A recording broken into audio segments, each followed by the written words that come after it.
إن الحمد لله نحمده ونستعينه ونستغفره ونعوذ بالله من شرور أنفسنا ومن سيئات أعمالنا من يهده الله فلا مضل له ومن يضلل فلا هادي له وأشهد أن لا إله إلا الله وحده لا شريك له وأشهد أن محمدًا عبده ورسوله اللهم صل على محمد وعلى آل محمد كما صليت على إبراهيم وعلى آل إبراهيم إنك حميد مجيد اللهم بارك على محمد وعلى آل محمد كما باركت على إبراهيم وعلى آل إبراهيم إنك حميد مجيد من يطع الله ورسوله فقد رشد واهتدى ومن يعص الله ورسوله فقد ضل وغوى أما بعد فإن خير الحديث كتاب الله وخير الهدي هدي محمد صلى الله عليه وسلم وشر الأمور محدثاتها وكل محدثة بدعة وكل بدعة ضلالة وكل ضلالة في النار أعوذ بالله من الشيطان الرجيم بسم الله الرحمن الرحيم فإن آمنوا بمثل ما آمنتم به فقد اهتدوا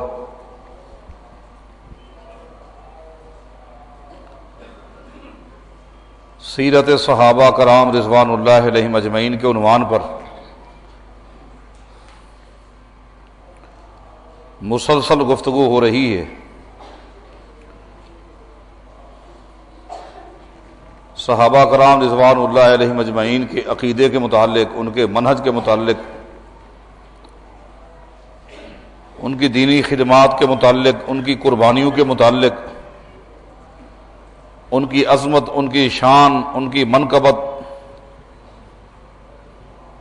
کے بہت سارے پہلو آپ کے سامنے رکھ چکا ہوں، اور ساتھ ہی ساتھ مغالطات یعنی غلط فہمیوں کو بھی دور کرتا آ رہا ہوں۔ بالخصوص گزشتہ سے پیوستہ جمعہ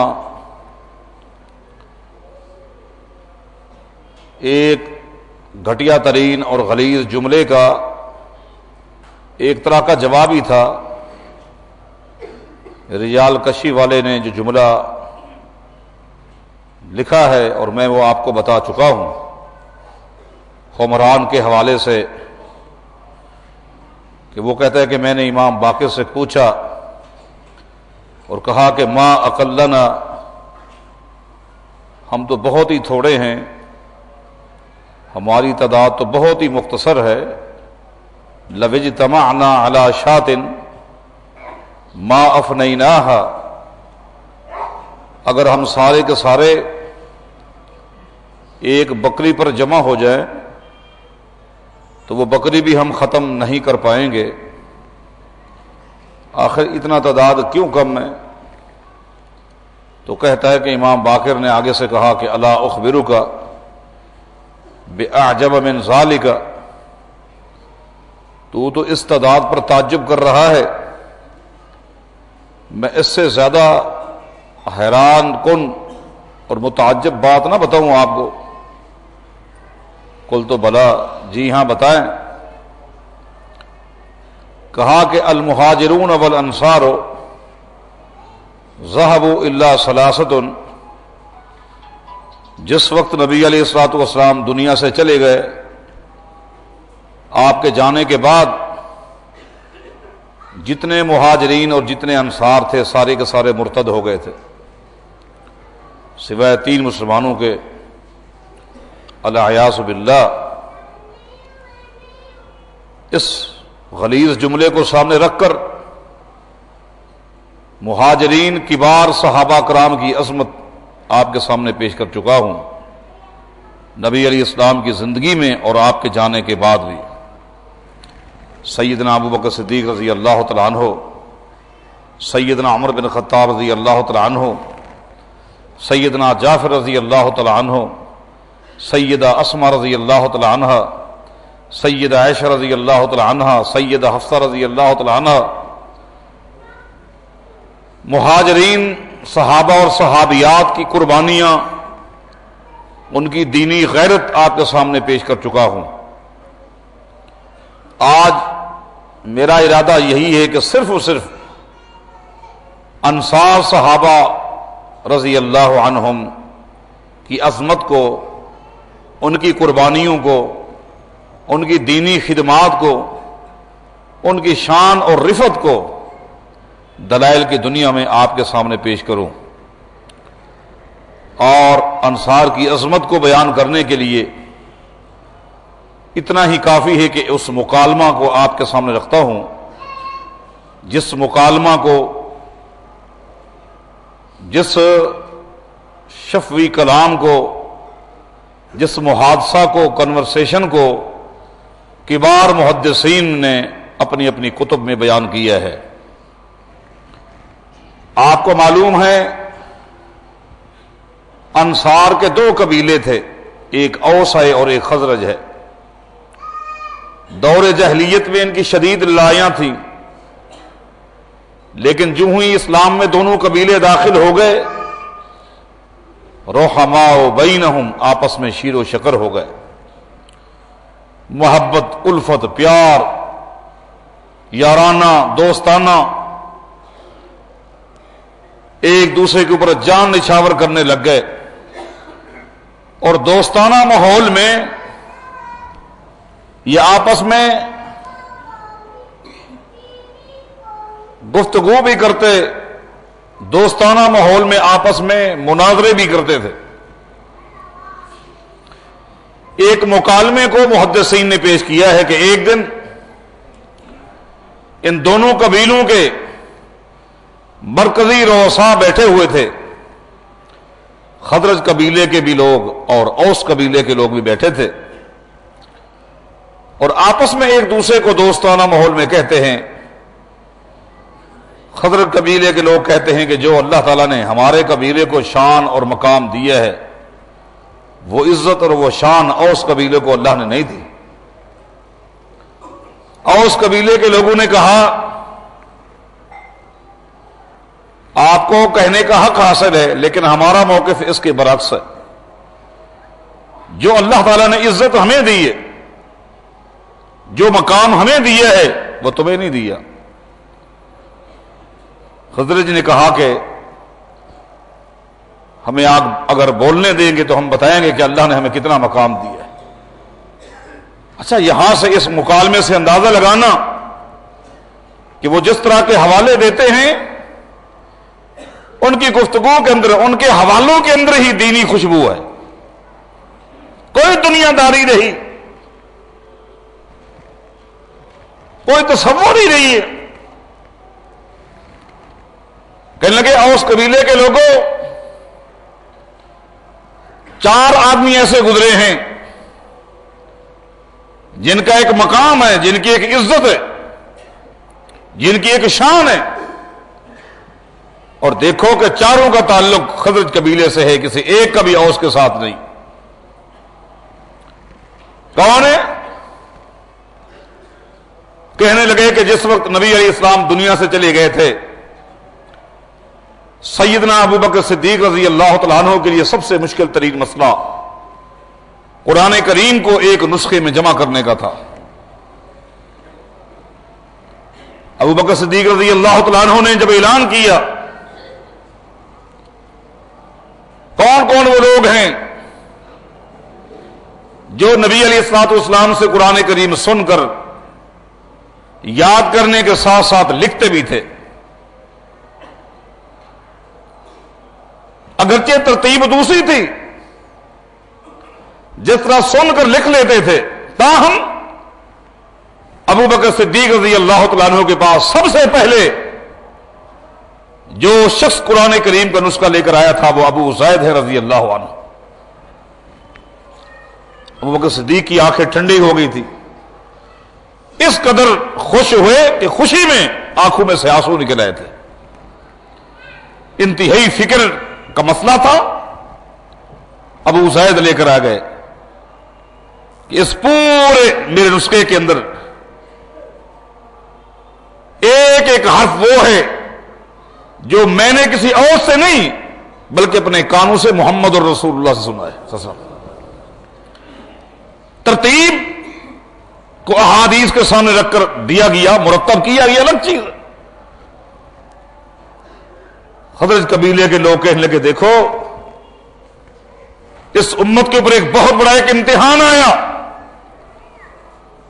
اس کے حل کے لیے آپ سوچیں، کسی کو پتا بھی نہیں تھا کہ ابو زید رضی اللہ تعالیٰ عنہ کس طرح یہ کام کر رہے ہیں۔ ان کا نام قیس تھا، قیس بن سکن رضی اللہ تعالیٰ عنہ۔ کتنی خاموشی کے ساتھ قرآن کریم لکھتے رہے لوگوں، اس کا تعلق خزرج قبیلے کے ساتھ تھا، اس کو کام ہی یہی تھا۔ اللہ نے ان کو اولاد نہیں دی تھی۔ جس دن ابو زید رضی اللہ تعالیٰ عنہ فوت ہوئے، انس بن مالک نے کہا تھا ماتا ولم یدع عقبا نحن ورثناہ، ابو زید دنیا سے چلے گئے، ان کی اولاد نہیں ہے لیکن ہم سب انہی کی روحانی اولاد ہیں۔ اوس قبیلے کے لوگ خاموش ہیں، پوچھتے ہیں اور دوسرا کون ہے؟ تم نے 4 کا نام لیا، دوسرا کون ہے؟ وہ کہنے لگے کہ دیکھیں نبی علیہ الصلوۃ والسلام نے فرمایا تھا علم شریعت کا آدھا حصہ علم وراثت ہے، علم وراثت علم شریعت کا آدھا علم ہے۔ جی ہاں، تو پھر اللہ کے پیغمبر نے یہ بھی فرمایا تھا افرزکم زید، پوری امت میں علم وراثت کا سب سے بڑا عالم زید بن ثابت ہے رضی اللہ عنہ۔ زید بن ثابت کا تعلق بھی ہمارے قبیلے کے ساتھ ہے۔ تمہیں معلوم نہیں نبی علیہ السلام پریشان تھے، سب سے زیادہ آپ کو جو پریشانی پہنچتی تھی وہ یہودیوں سے پہنچتی تھی۔ یہودیوں تک حق پہنچانا انتہائی مشکل تھا۔ ایک تو ان کی زبان اتنی مشکل، حروف کی ادائیگی مشکل، تلفظ مشکل، مخارج مشکل، سریانی زبان، بولنا تو دور کی بات ہے، سمجھنا مشکل تھا۔ وہ حروف زبان پر آ نہیں سکتے تھے۔ نبی علیہ الصلوۃ والسلام نے زید بن ثابت رضی اللہ عنہ کو بلایا تھا اور فرمایا تھا کہ انی اکتب الی قوم فاخاف ان یزیدوا علی او ینقصوا۔ اے زید، سریانیوں تک، یہودیوں تک، ان قوموں تک دین کو کیسے پہنچایا جائے؟ یہ مشکل ترین زبان ہے۔ ان کے جو ملا ہیں وہ میرے پیغامات کے اندر ملاوٹیں کر دیتے ہیں، اور میرا پیغام جب بھی جاتا ہے وہ عربی میں جاتا ہے ممکن کہ آپ سریانی زبان سیکھ لیں۔ زید بن ثابت اجازت لے کر اللہ کے پیغمبر سے چلے گئے تھے، پوری سریانی زبان کو 17 دن میں سیکھ کر واپس آ گئے تھے۔ 17 دن میں زبان کو سیکھنا کوئی عام بات ہے؟ کسی قوم کی زبان ہو، 17 دن میں زید بن ثابت نے زبان کو سیکھا۔ اس کے بعد اللہ کے پیغمبر ان کے ذریعے خط بھی لکھواتے، خط پڑھواتے۔ ترجمان یہی تھے زید بن ثابت۔ اے اوس قبیلے کے لوگوں، یہ کتنی بڑی قربانی اور محنت اور شرف ہے، اس کا تعلق بھی ہمارے قبیلے سے تھا۔ اوس قبیلے کے لوگ خاموش ہیں۔ حالات یہاں غیر محسوس طریقے سے انصار کی قربانیوں کو، ان کی عظمت کو، ان کی شان کو نوٹ کرتے ہیں کہ لگے آپ کو پتا ہے کہ نبی علیہ الصلوۃ والسلام ابی بن کعب کے پاس گئے تھے رضی اللہ عنہ اور فرمایا تھا کہ ان اللہ امرنی ان اقرا علیک القرآن۔ اے ابی بن کعب، اللہ نے مجھے حکم دیا ہے کہ میں قرآن کریم آپ کو پڑھ کے سناؤں۔ جس طرح 2 قاری ایک دوسرے کو سناتے ہیں، منزل یاد کرتے ہیں، ایک حدیث میں آتا ہے کہ اللہ نے مجھے یہ بھی حکم دیا ہے کہ آپ کو قرآن کریم بھی سنوں اور آپ کو بھی سنو۔ ان اللہ امرنی، مجھے اللہ نے حکم دیا ہے۔ ابی بن کعب نے کہا تھا سمانی اللہ کیا اللہ نے میرا نام لیا ہے؟ اللہ کے پیغمبر نے فرمایا تھا بھائی میں تو وہی بات بتاتا ہوں جو جبریل آ کے بتاتا ہے، اور جبریل وہی بات بتاتا ہے جو اللہ تعالیٰ بتاتا ہے۔ فبکا ابی، سیدنا ابی زار و قطع رونے لگے کہ اللہ نے میرا نام لیا ہے۔ یہ ابی بن کعب کا تعلق بھی ہمارے قبیلے سے، یہ انصاری ہیں، خزرج ہے، اور اس کے ساتھ ان کا تعلق نہیں ہے۔ دیکھیں اندازہ لگائیے، جائیدادوں کے حوالے نہیں دے رہے، جو کہا جاتا ہے وہ دولتوں کے بھوکے نہیں تھے، جائیدادوں کے حریص نہیں تھے، ان کی گفتگو میں خوشبو ہے تو دین کی ہے، اپنے لیے عزت اور شرف سمجھ رہے ہیں، دینداری کو معیار بنا کر۔ جی ہاں، اور چوتھا کون ہے؟ کہنے لگے کہ چوتھے معاذ بن جبل ہیں رضی اللہ عنہ۔ تمہیں معلوم ہے مسجد نبوی میں نبی علیہ السلام کی زندگی میں صرف 4 آدمیوں کو اجازت تھی کہ یہ فتویٰ دے سکتے ہیں۔ کب؟ اللہ کے پیغمبر کی زندگی میں ان 4 کو اجازت تھی کہ جب بھی کوئی آئے آپ فتویٰ دے دے۔ 4 آدمیوں کو، عمر بن خطاب کو، علی مرتضیٰ کو، ابو موسیٰ الاشعری کو، اور معاذ بن جبل کو رضی اللہ۔ کہنے لگے جس کو اللہ کے پیغمبر کی زندگی میں مسجد نبوی میں فتویٰ دینے کی اجازت تھی، ان خوش نصیبوں میں سے ایک معاذ بن جبل ہیں جن کا تعلق بھی ہمارے قبیلے سے۔ عبداللہ بن مسعود نہیں کہا کرتے تھے انا کنا نشبہ معاذ بن جبل بابراہیم علیہ السلام۔ عبداللہ بن مسعود فرمایا کرتے تھے کہ معاذ بن جبل ابراہیم علیہ السلام کی طرح ہے، جس طرح اکیلے ابراہیم کو اللہ نے قرآن میں امت کہا ہے، معاذ بن جبل اکیلا پوری ایک جماعت نظر آتا ہے۔ آپ کو معلوم نہیں کہ عمر بن خطاب نے ایک دن اپنے چھوٹے سے کمرے کے اندر بیٹھ کر دوستوں سے کہا تھا ہر شخص اپنے اپنے جذبات کا اظہار کرے۔ جب عمر بن خطاب کی باری آئی انہوں نے فرمایا کہ میری خواہش یہ ہے اللہ تعالیٰ مجھے مجاہدین دے دے، اور ان مجاہدین کی تعداد اتنا ہو کہ بس میرے اس کمرے میں آ جائے، زیادہ بندے نہیں چاہیے مجھے، جہاد کے لیے مجھے ہزاروں لاکھوں بندے نہیں چاہیے، بس اتنے مجاہدین چاہیے کہ میرے اس کمرے میں آ جائے۔ لیکن ہوں سارے کے سارے اس طرح جس طرح معاذ بن جبل ہوتے ہیں، ابو عبیدہ بن جراح ہوتے ہیں۔ اللہ کی قسم پوری دنیا میں توحید کا جھنڈا لہرا کے چھوڑ دوں گا۔ معلوم نہیں کہ جب عمر بن خطاب کا آخری وقت تھا، یہ خزرج کی گفتگو ہے، جب آخری وقت تھا اور خلافت کے مسئلے پر گفتگو ہو رہی تھی کہ کس کو خلیفہ بنایا جائے، تو سیدنا عمر نے فرمایا تھا لو ادرکت معاذ بن جبل، کاش آج معاذ بن جبل زندہ ہوتے، ثم ولیتہ، خلافت کے لیے کسی سے مشورہ نہ کرتا، بغیر مشورے کے معاذ بن جبل کو خلیفہ بنا دیتا۔ ثم لقیت ربی عز وجل، اس کے بعد جب میں دنیا سے چلا جاتا میری رب سے ملاقات ہوتی، فقال، اللہ مجھ سے پوچھتا مستخلفت علی امت محمد صلی اللہ علیہ وسلم، اے عمر امت محمد پر کس کو خلیفہ بنا کر آئے ہو؟ تو میں جواب دیتا سمیت عبدک و نبیک علیہ السلام یقول یاتی بین ید العلماء برتوۃ، اے اللہ میں نے تیرے بندے سے، تیرے رسول سے ایک حدیث سنی تھی، آپ نے فرمایا تھا کہ قیامت کے دن پوری میری امت کے علماء کے قائد اور لیڈر معاذ بن جبل ہوں گے، اسی قائد اور لیڈر کو امت محمد پر خلیفہ بنا کر آیا ہوں۔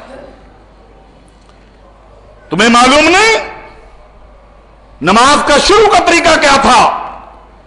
جو شخص بھی آ کر جماعت میں ملتا تو آ کر پوچھتا تھا، نمازی سے پوچھتا تھا کون سی رکعت چل رہی ہے، وہ جماعت میں شامل ہو کر بھی اپنی نماز پڑھتا رہتا تیز رفتار کے ساتھ حتیٰ کہ مل جاتا۔ عجیب ایک کیفیت ہوتی، با جماعت نماز پڑھنے والے، ہوتا کیا کوئی قیام میں ہے، کوئی رکوع میں ہے، کوئی سجود میں ہے، اور ہے جماعت میں۔ معاذ بن جبل آئے تھے اور پوچھے بغیر اللہ کے پیغمبر کے پیچھے مل گئے تھے، پھر دل میں سوچ لیا تھا چلو جو رکوع سجود اللہ کے پیغمبر کے پیچھے مل جائیں گے پڑھ لوں گا، جب آپ سلام پھیریں گے جتنی رکعتیں رہ گئی ہیں وہ بعد میں کھڑے کر پڑھ لوں گا۔ نبی علیہ السلام نے سلام پھیرا، معاذ بن جبل اپنی ترتیب کے مطابق کھڑے ہو گئے نماز پڑھنے کے لیے۔ ادھر اللہ نے اپنے پیغمبر پر وحی نازل کر دی، انہ قسن لکم معاذ فہکذا فاصنعوا، اے میرے پیغمبر آپ اعلان کر دیں آج معاذ نے جس طرح نماز پڑھی ہے اب قیامت تک اسی طرح نماز ہوتی رہے گی۔ خزرج قبیلے کے لوگ کہتے ہیں اوس والو اس معاذ بن جبل کا تعلق بھی ہمارے قبیلے سے، قربان جائیں۔ اوس قبیلے کے لوگوں نے کہا تمہارے دلائل پورے ہو گئے، اب ہمیں بھی موقع دیں ہم بھی کچھ کہیں۔ جی ہاں آپ کو بھی کہنے کا حق حاصل ہے۔ اوس قبیلے کے لوگ کہتے ہیں تمہیں معلوم ہے ایک دن نبی علیہ الصلوۃ والسلام ایک شخص سے گھوڑا خرید کر چکے، پیمنٹ کے لیے گھر آئے، واپس گئے تو وہ شخص گمراہ ہو چکا تھا، اس کو کوئی اور ہی آفر آ گئی تھی۔ اس نے اللہ کے پیغمبر کو کہا کہ میں نے آپ سے سودا ہی نہیں کیا۔ اللہ کے پیغمبر فرماتے ہیں کہ سودا کر چکا، میں تو پیسے لینے کے لیے کیا۔ اس نے کہا کوئی گواہ لائیے۔ اسی گفتگو کو سنتے ہوئے خزیمہ بن ثابت آ گئے تھے رضی اللہ عنہ، آگے ایک دم آ کر کہتے ہیں میں گواہی دیتا ہوں اللہ کے پیغمبر سے تیرا سودا ہو چکا ہے۔ اللہ کے پیغمبر فرمایا خزیمہ تو نہیں تھا جس وقت سودا ہوا تھا؟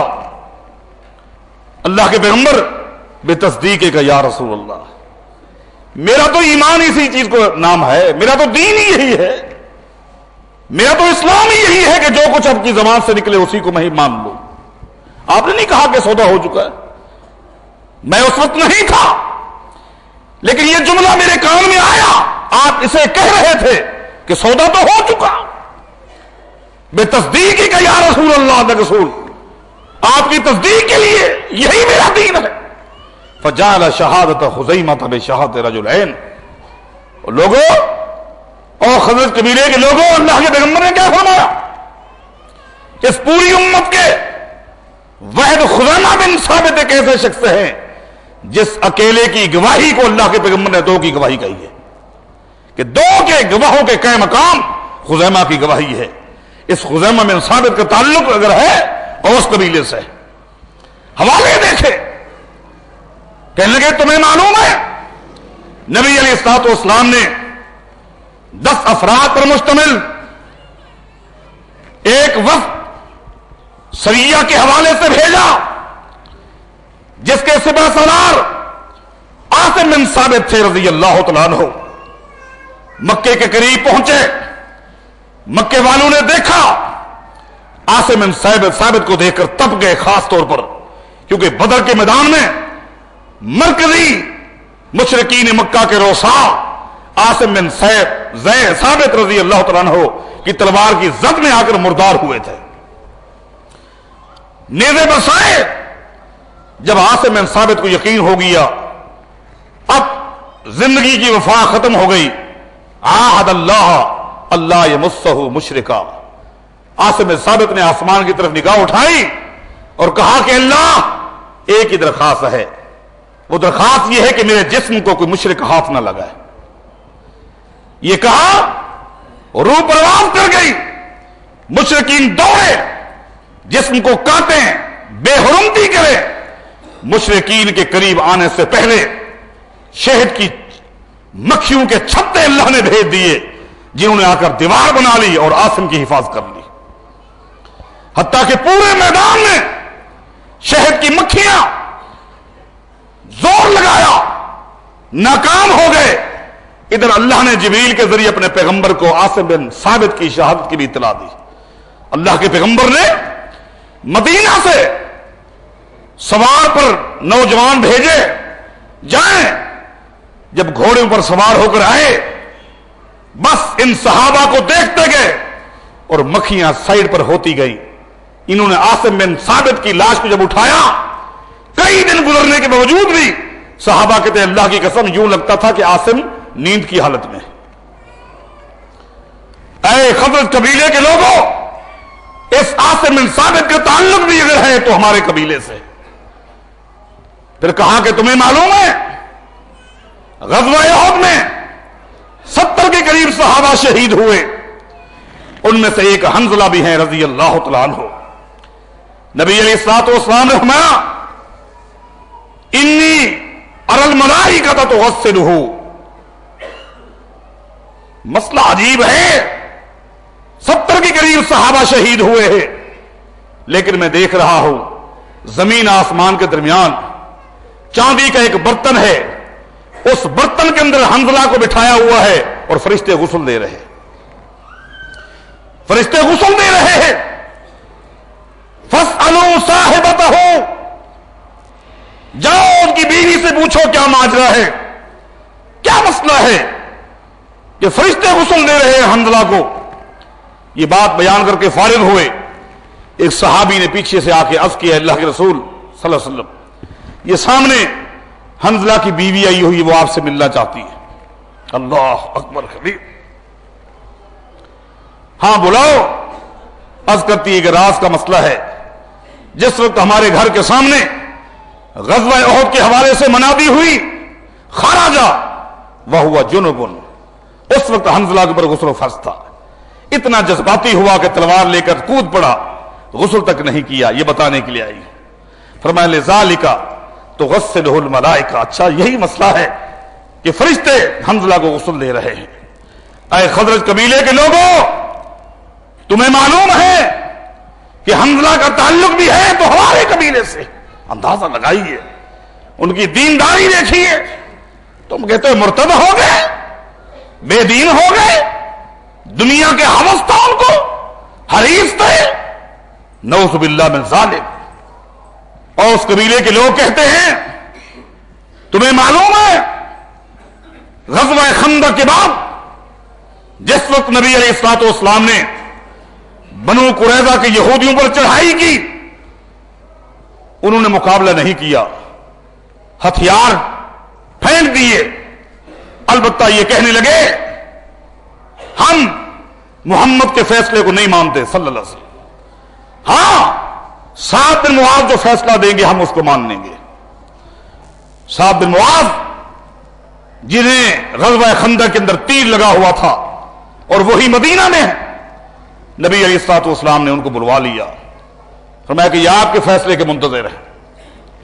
سعد بن معاذ نے کہا اللہ کے رسول، میرا فیصلہ ان یہودیوں کے بارے یہ ہے جو نابالغ ہیں اور اسی طرح خواتین، ان کو لونڈیاں بنا دیا جائے، ان کے بچوں کو غلام بنا دیا جائے، جو بلوغت کو پہنچ چکے ان کے سر قلم کر دیے جائے، یہ میرا فیصلہ ہے۔ نبی اسلام نے فرمایا کہ یا معاذ، اے سعد، یا سعد ابن معاذ، لقد حکمت بحکم اللہ تعالی من فوق سبع سماوات، اے سعد، زمین پر تو نے وہ فیصلہ کیا ہے جو 7ویں آسمان کے اوپر رب نے فیصلہ کیا ہوا ہے، اللہ کا بھی یہی فیصلہ ہے۔ اے خزرج قبیلے کے لوگوں، اس سعد بن معاذ کا تعلق بھی ہمارے قبیلے سے ہے، تمہارے قبیلے سے نہیں ہے۔ اور تمہیں معلوم ہے کہ جس دن نبی علیہ السلام کو صحابہ نے دوڑتے ہوئے دیکھا، ایک دم تیزی کے ساتھ دوڑ رہے ہیں، سیدنا انس کہتے ہیں اللہ کے پیغمبر کو مدینے میں اس طرح دوڑتے ہوئے میں نے کبھی نہیں دیکھا، اور سعد بن معاذ کے گھر کی طرف جا رہے، صحابہ کرام پریشان ہو گئے، پوچھا اللہ کے رسول خیریت تو ہے؟ فرمایا جی ہاں، ابھی جبریل اطلاع دے کر گیا ہے سعد بن معاذ فوت ہو گئی ہے، میں ان کے گھر جا رہا۔ سعد بن معاذ جس کی وفات کی اطلاع اللہ نے جبریل کے ذریعے محمد الرسول اللہ کو دی، اور اللہ کے پیغمبر فرماتے ہیں اہتز العرش لموت سعد بن معاذ، لوگوں آج سعد بن معاذ کی وفات پر اللہ کا عرش بھی ہل گیا ہے۔ اللہ کے پیغمبر فرماتے لوگوں آج پہلی مرتبہ اللہ تعالیٰ نے حکم دیا ہے کہ آسمان دنیا کے سارے دروازوں کو کھول دو، سارے دروازے کھول دیے گئے، اور اللہ نے ایک عام اعلان کیا ہے کہ جو فرشتہ بھی سعد بن معاذ کی نماز جنازہ میں شریک ہونا چاہے وہ جا سکتا ہے۔ اللہ اکبر! صحابہ کرام سعد بن معاذ رضی اللہ تعالیٰ عنہ کی لاش کو چار پائی کو اٹھا کے جا رہے ہیں اور کہتے جا رہے ما خفہا۔ سعد بن معاذ کتنا ہلکا ہو گیا ہے، ایک دم وزن ہی نہیں ہے، لگتا ہے کہ چار پائی پر سعد تو ہے ہی نہیں۔ اللہ کے پیغمبر نے کیا فرمایا؟ فرمایا کہ ان الملائکۃ حملتہ، تمہیں یہ چار پائی اس لیے ہلکی نظر آ رہی ہے اس لیے کہ نیچے سے تم نے اٹھایا ہوا ہے اور اوپر سے فرشتوں نے اٹھایا ہوا ہے۔ لوگوں، اس سعد بن معاذ کا تعلق بھی اوس قبیلے کے ساتھ تھا۔ یہ دو ہی قبیلے ہیں انصار کے، تم ان کو مرتد کہتے ہو؟ ان کی قربانیاں، دینی غیرت، دینی مزاج، منہج صحیح، اللہ کے پیغمبر کے ساتھ، اللہ کے ساتھ، اللہ کے دین کے ساتھ وفادار صحابہ کرام، اللہ فرماتے فَإِنْ آمَنُوا، یہ قرآن کریم کی آیت قیامت تک پڑھی جائے گی، سنی جائے گی، سنائی جائے گی۔ اللہ فرماتے فَإِنْ آمَنُوا بِمِثْلِ مَا آمَنْتُمْ بِهِ فَقَدْ اهْتَدَوْا، دنیا والے چاہے ان کا تعلق پہلی صدی سے ہو، 14ویں صدی سے ہو، قیامت تک کے لیے اعلان ہے فَإِنْ آمَنُوا بِمِثْلِ مَا آمَنْتُمْ بِهِ فَقَدْ اهْتَدَوْا، دنیا والے اگر وہ ایمان لیں گے، وہ عقیدہ بنائیں گے، وہ مزاج بنائیں گے جو صحابہ کرام کا ہے، تو سن لیں کہ وہ حق پر ہے۔ جن کے ایمان کو، جن کے عقیدے کو، جن کے منہج کو اللہ تعالیٰ بطور معیار کے پیش کر رہا ہے، شرطیہ ہے، تمہیں ایمان لانا ہوگا کس طرح؟ جس طرح صحابہ کا تھا۔ تمہیں وہ منہج اپنانا ہوگا، کون سا منہج؟ جو صحابہ کا تھا۔ وہ دینی غیرت اپنے اندر پیدا کرنی ہوگی جو صحابہ کرام کی تھی، پھر تو تم ہدایت پر ہو، پھر تو کامیابی کی امید کر سکتے ہو، وگرنہ سوائے گمراہی کے اور کچھ بھی نہیں ہے۔ یہ سیرت صحابہ کا ایک حصہ تھا جو آج بھی آپ کے سامنے پیش کیا ہے۔ زندگی رہی تو اس کو میں تسلسل دوں گا۔ اللہ صحابہ کرام کے ساتھ کما حق کا ہو تعلق اور وابستگی، عقیدت قائم کرنے کی توفیق عطا فرمائے۔ ان الحمد للہ نحمده ونستعینه ونستغفره ونعوذ باللہ من شرور انفسنا وسیئات اعمالنا، من يهده الله فلا مضل له ومن يضلل فلا هادي له، واشهد ان لا اله الا الله وحده لا شريك له، واشهد ان محمدا عبده ورسوله۔ اللهم صل على محمد وعلى آل محمد كما صليت على إبراهيم وعلى آل إبراهيم إنك حميد مجيد۔ اللهم بارك على محمد وعلى آل محمد كما باركت على إبراهيم وعلى آل إبراهيم إنك حميد مجيد۔ من يطع الله ورسوله فقد رشد واهتدى، ومن يعص الله ورسوله فقد ضل وغوى۔ أما بعد، فإن أحسن الكلام كلام الله، وأحسن الهدي هدي محمد صلى الله عليه وسلم، وشر الأمور محدثاتها، وكل محدثة بدعة، وكل بدعة ضلالة، وكل ضلالة في النار۔ یہ مریضوں کی بہت ساری درخواستیں آئی ہیں۔ ہمارے ساتھی محترم بھائی عبد الرحمان صاحب بیمار ہیں، دعا کیجیے اللہ تعالیٰ ان کو صحت کاملہ عاجلہ عطا فرمائے۔ محترم بھائی ابرار صاحب کی بیوی سخت بیمار ہیں، ان کے لیے بھی دعا کیجیے اللہ تعالیٰ ان کو صحت کاملہ عاجلہ عطا فرمائے۔ ایک ساتھی نے دعا کی درخواست کی ہے کہ میرے والد صاحب اور میری خالہ کی طبیعت صحیح نہیں ہے، دعا کیجیے اللہ تعالیٰ ان کو بھی صحت عطا فرمائے۔ ایک ساتھی نے اپنا نام محمد حنیف ذکر کیا ہے، محمد حنیف صاحب، کہ ان کی طبیعت صحیح نہیں ہے، ان کے لیے بھی دعا کریں اللہ تعالیٰ ان کو صحت عطا فرمائے۔ ایک اور پرچی آئی ہے، باریک حروف کی وجہ سے میں کوئی پڑھ نہیں پا رہا، لیکن اس میں بھی لفظ طبیعت لکھی ہوئی، اس کا مطلب یہی ہے ان کی صحت یابی کے لیے دعا کریں، اور ان کے علاوہ تمام مسلمانوں کے لیے دعا کریں، بیمار ہیں، گھروں میں ہیں، ہسپتالوں میں ہیں، مرد ہیں، خواتین ہیں، معصوم بچے بچیاں ہیں۔ اے اللہ ان کو صحت کاملہ عطا فرما، اے اللہ سب کی پریشانیاں دور فرما، اے اللہ ہمارے جتنے دینی بھائی دینی بہنیں جو بھی دنیا سے چلے گئے ہیں ان کی بخشش فرما، انہیں قبر کے عذاب سے بچا، اور انہیں جہنم کی آگ سے بچا۔ اے اللہ اس وقت عالمی سطح پر مسلمانوں کی ایک عجیب کیفیت ہے، ایسا لگتا ہے کہ کوئی ان کا وارث ہی نہیں ہے۔ یقیناً اس میں ہماری بدعملی شامل ہے، ہماری کوتاہیاں شامل ہیں، ہماری بغاوتیں بھی اس میں شامل ہیں، لیکن اے اللہ تیری رحمت بڑی وسیع ہے، مسلمانوں پہ اپنی رحمت نازل فرما۔ اے اللہ مسلمانوں پہ اپنی رحمت نازل فرما۔ اے اللہ عالمی سطح پر اے اللہ مسلمانوں کو امن نصیب فرما، مسلمانوں کو غلبہ عطا فرما۔ اے اللہ اس ملک کے اندر امن نصیب فرما دے، سکون نصیب فرما دے۔ اے اللہ بد امنی سے اور پریشانی سے ہم سب کو محفوظ فرما۔ اس کا جو حل شریعت نے پیش کیا ہے میرے دوستو میرے بھائیو وہ یہی ہے، وہ تنفیذ ہے، اسلام کی تنفیذ میں ہی امن ہے۔ اے اللہ حکمرانوں کو اپنی ذمہ داری کی توفیق عطا فرما۔ اقول قولی ھذا واستغفر اللہ لی ولکم وآخر دعوانا الحمد للہ رب العالمین۔